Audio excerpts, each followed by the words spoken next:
The story begins deep in the snowy wilderness of North America, where temperatures had plunged to a brutal -20 degrees Celsius. Angelina Musk, a 21-year-old adventurous and brave girl, had set out with her loyal dog on a peaceful hike through the forest. But nature had other plans.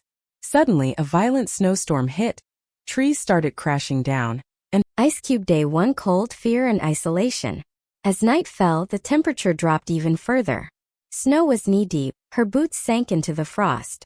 She quickly built a temporary shelter using the roots of fallen trees. Angelina had only a small knife, a handful of almonds, and a water bottle. Milky Way, the night was terrifying. The howling of wolves echoed through the trees, and icy winds tore at her skin. Her body was trembling, but her mind repeated one thing: I will survive. I will not give up. Day 2. Survival mode activated. By morning, Angelina's survival instincts kicked in. She began to use every bit of knowledge and strength she had. She reinforced her shelter with tree branches, tried to ignite a fire using dry leaves and friction. She melted snow using a plastic sheet for water. Using scraps of fabric from her backpack, she created a bright-colored flag and tied it high in a tree. She placed a mirror toward the sky to reflect sunlight, in hopes that someone overhead might see. In the thick snow, she wrote "Help" in giant letters. That night, she climbed to a higher point and raised her phone as high as possible, trying to send out an emergency ping. The battery was almost gone. Night 2. The threat of nature. As darkness fell again, she heard heavy footsteps. A bear was nearby, its growl low and terrifying. Angelina Musk didn't run.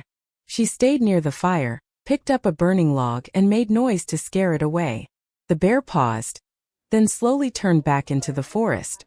Running from fear is easy, but Angelina Musk had learned how to face it head-on. Day 3. The last hope. By the third day, Angelina Musk was exhausted. Her body was numb. Her fingers were blue. Food was gone. She felt herself fading. But then a memory sparked. There was an emergency SOS beacon app installed on her phone. It could contact the U.S. Rescue Network even on weak signals. She turned her phone on with the last few seconds of battery, held it close to her body to warm it up, and miraculously, got just enough signal. She pressed the SOS button and passed out. The rescue, a miracle. Hours later, a rescue helicopter buzzed over the forest. They spotted the help sign and located Angelina lying near her collapsed shelter, unconscious but alive.